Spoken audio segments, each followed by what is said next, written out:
देखो, वो यही है मेरे साथ, मेरे घर में, मेरे साथ है मेरे प्रभु। मैं बावली ना हूँ। ये तो वन में रहने वाली बूढ़ी माई का स्वर है।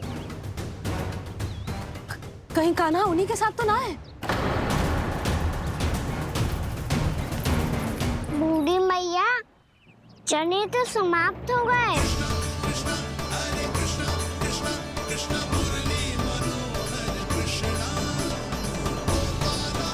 लाई प्रभु, अभी लाई।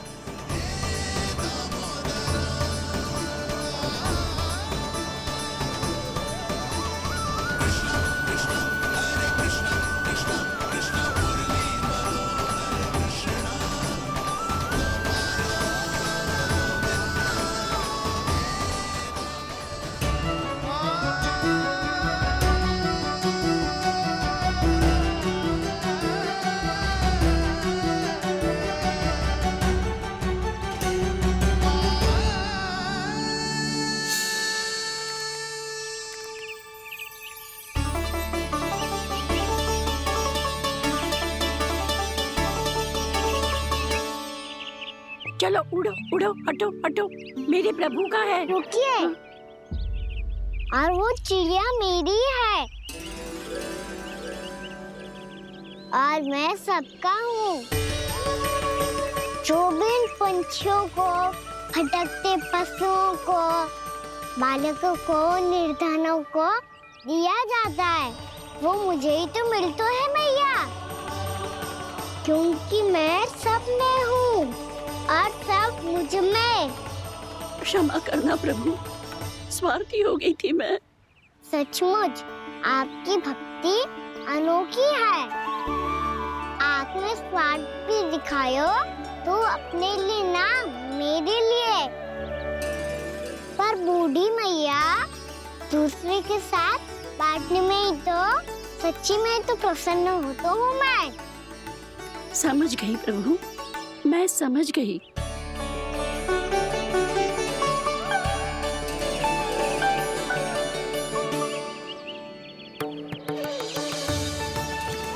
भूखी है ना तू भी ले ले, ले ले।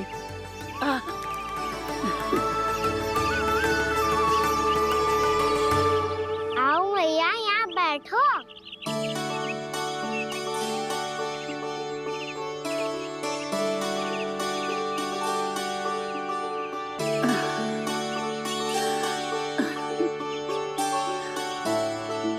पर एक बात बताओ प्रभु, आपने इस बुढ़िया को इतनी प्रतीक्षा क्यों करवाई?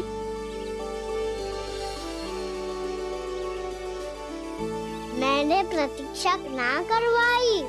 मेरी मैया को ना जानते आप, मुझसे बहुत प्रेम करती है वो।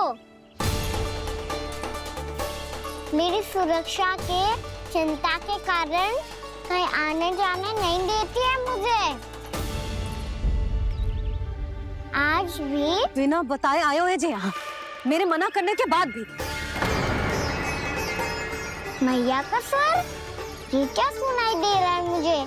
क्योंकि तेरी मैया स्वयं खड़ी है यहाँ।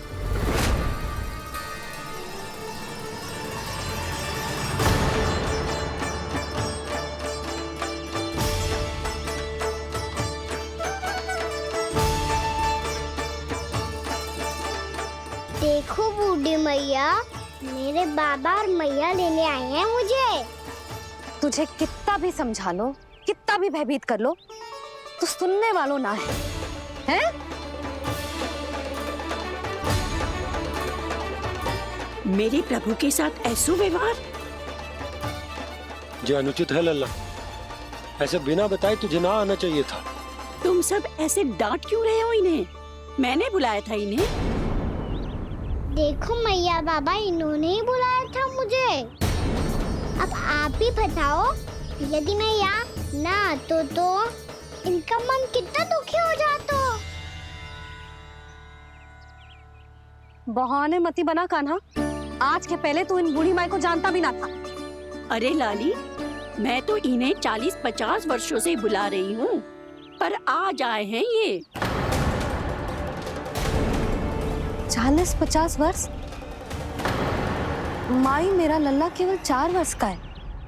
तू भी विचित्र है लाली, जिनका ना कोई आदि है ना अंत, उनकी आयु गिन रही है। आप कहना क्या चाहती हो माई? यशोदा, एक तो ये बूढ़ी है और दूसरा इनके बारे में पता चलो है कि इनकी मानसिक स्थिति ठीक ना है। ये हमारे कान्हा को कोई और समझ रही। कान्हा, अब चल। चल तो हूँ मैया।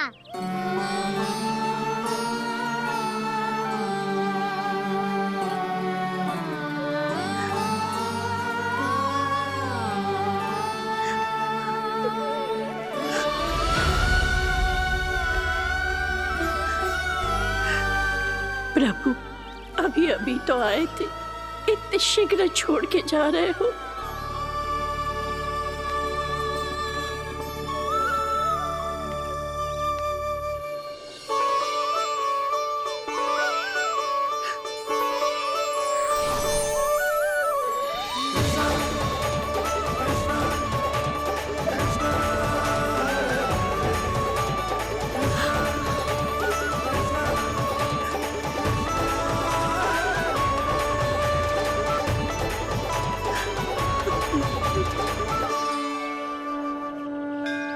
यदि आप सच में चाहती हैं कि मुझसे दोबारा बिछड़ना न पड़े तो आप काशी जाओ माई।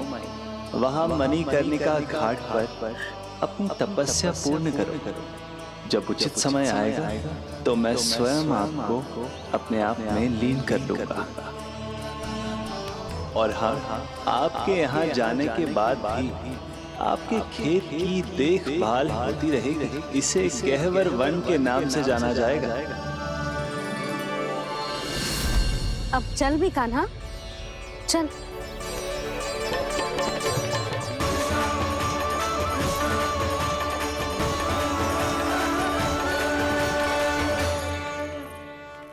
देख लल्ला, कारण चाहे जो भी हो, तुझे वन में ना आना चाहिए था।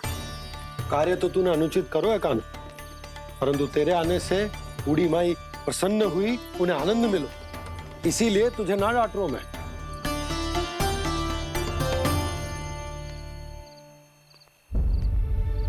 मैया, आप भी नहीं डांटोगी ना? आप पक्का क्रोधित भी नहीं हो ना मुझसे? ना। तो फिर चलो दौड़ लगाओ, दिखती है पहले कौन घर पहुंचता है। कान्हा, कान्हा, कान्हा सुन तो। कान्हा, आज ना रुकूंगा मैं। कान्हा, कान्हा, मैंने कहीं रुक।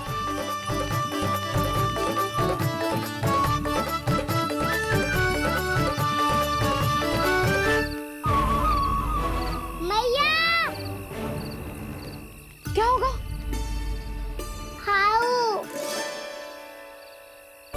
अकेले वन के भीतर चला गए हो, तब भय ना लगो। अब हमारे साथ है तो भयभीत हो रहे हैं। हाउ मैया, हाउ? चिंता मत ही कर लल्ला, कोई हाउ ना है। हाउ हो तो ही ना है।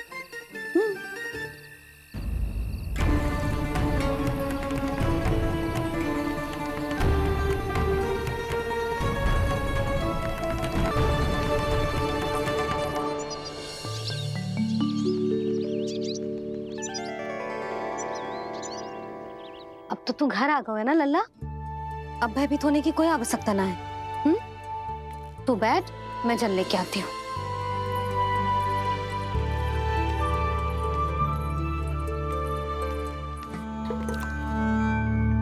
प्रभु को भय कैसे लग सकता है?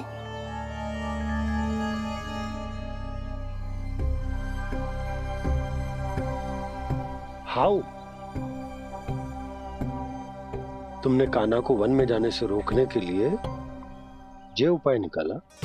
मुझे ना पता था जी कि इतना भयभीत हो जाएगा। बालकों को भयभीत करने का ये तरीका सही ना है यशोदा। यदि एक बार उनके मन में ये भय बैठ गई तो उनका आत्मविश्वास खो जाता है। और जीवन में कछु भी कार्य करने से पहले उन्हें हिचक होती। ऐसे बालक जीवन में पीछे रह जाते हैं। मैया बाबा होने के नाते ये हमारा दायित्व है कि अगर उनके मन में किसी भी प्रकार का भय है तो हम उस भय को निकालें और उन्हें वीर बनाएं। उन्हें संसार का सामना करना सिखाएं। अब तो समझ गई ना जी, अपनी भूल सुधारूंगी मैं। कैसे? आप हाउस से कैसे भयभीत हो सकते हैं प्रभु? आप तो सभी के भय मिटाते हैं। पूरे संसार को अंधकार में ढकेलने वाले भयानक असुर हिरण्याक्ष से भी भयभीत नहीं हुए थे आप। पहरा बनकर उनका संहार किया था। राक्षसों के राजा दशानन रावण से भी भयभीत नहीं हुए आप। राम बनकर उसका भी वध किया था। तो आप हाउस से कैसे भयभीत हो सकते हैं प्रभु?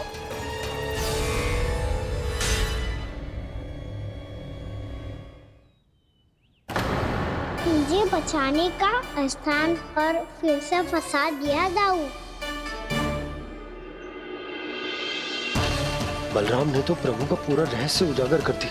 अब यशोदा क्या करेगी?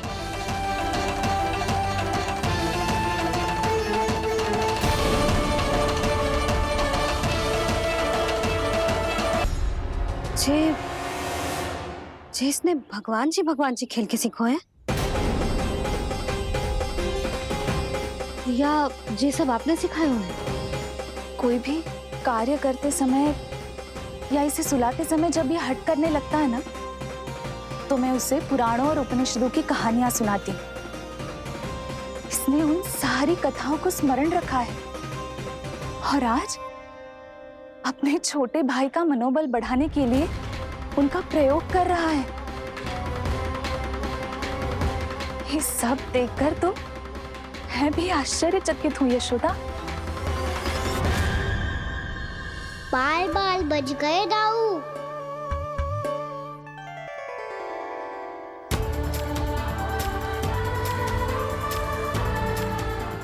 अच्छा ही हुआ कि मैया को कोई संदेह नहीं हुआ, अन्यथा कोई ना कोई अनोखा निर्णय ले लेती आई। मुझे समझ में आ गया है मुझे क्या करना है। मुझे अपनी भूल कैसे सुधारनी है, अपने कान्हा को अनुशासित कैसे करना है, इसे शरारत करने से कैसे रोकना है, इसे पढ़ा लिखा के इसकी शिक्षा आरंभ करने का समय आ गया है। अरे मैया बिना अभी तो कछु और सिखाना है मुझे।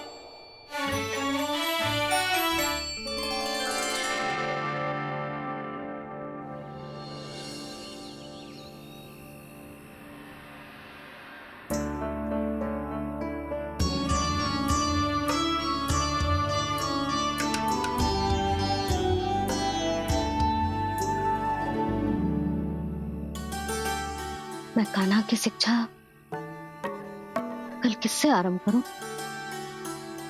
गिनती से ना,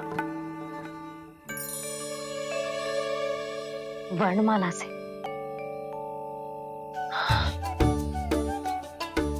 हाँ, कल मैं इसे स्वर सिखाऊंगी। आ आ ई ई उ। योजना कल सुबह बना लेना यशोदा, सो जाओ अभी।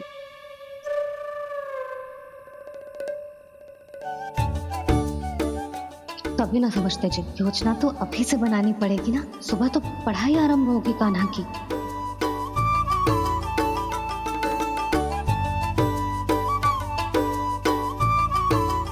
यो कर लो बात। अब गोपालक कब बनूंगा मैं और कैसे?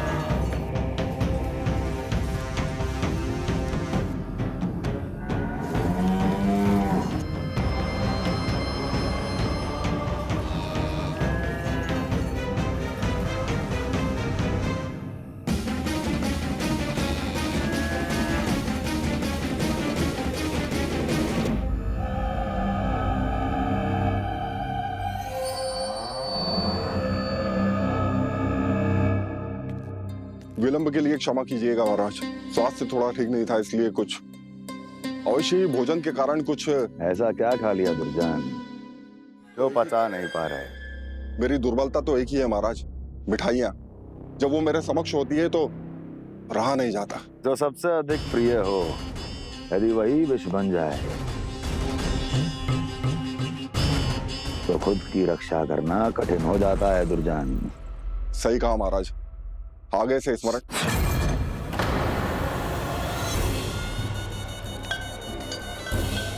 उस विष्णु अवतार को सबसे अधिक प्रिय क्या है?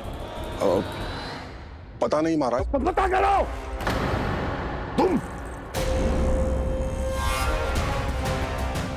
तुम जाओ मेरा गुप्तचर बन के वृंदावन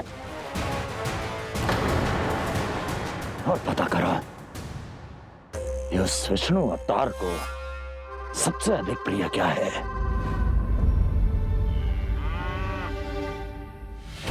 पंडित वाला किसान, जिस वेश में जाना है जाओ, किंतु एक दिन के भीतर भीतर मुझे सूचना दो, किसी भी मूल्य पर।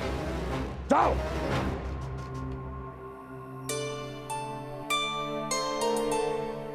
क्या होगा तुम सबको? प्रभु, जब से आपने गौपालक बनने की इच्छा प्रकट की है, हम सब के लिए एक एक क्षण भी काटना कठिन हो गया है। भूख प्यास सब मिट गई है प्रभु। जब आप गौपालक बनेंगे तो हमें आपके साथ समय बिताने का अवसर मिलेगा। बस इसी आशा में हम सब व्याकुल हैं प्रभु। चिंता मत करो, मैं तुम सबके साथ बहुत सारा समय बिताऊंगा। शीघ्र ही गौपालक बनूंगा मैं।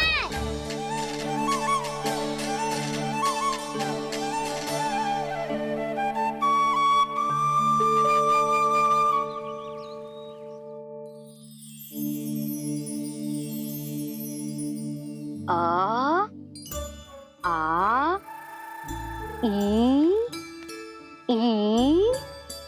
ओ ओ।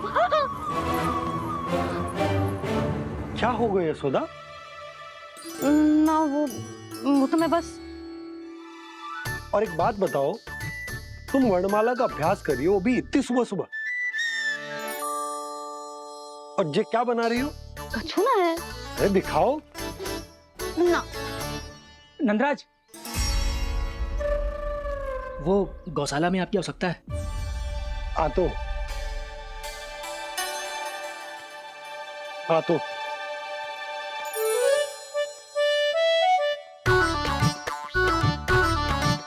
इससे पहले कि कान्हा उठ जाए, मैं से सभी तैयारियां कर लेती हूँ।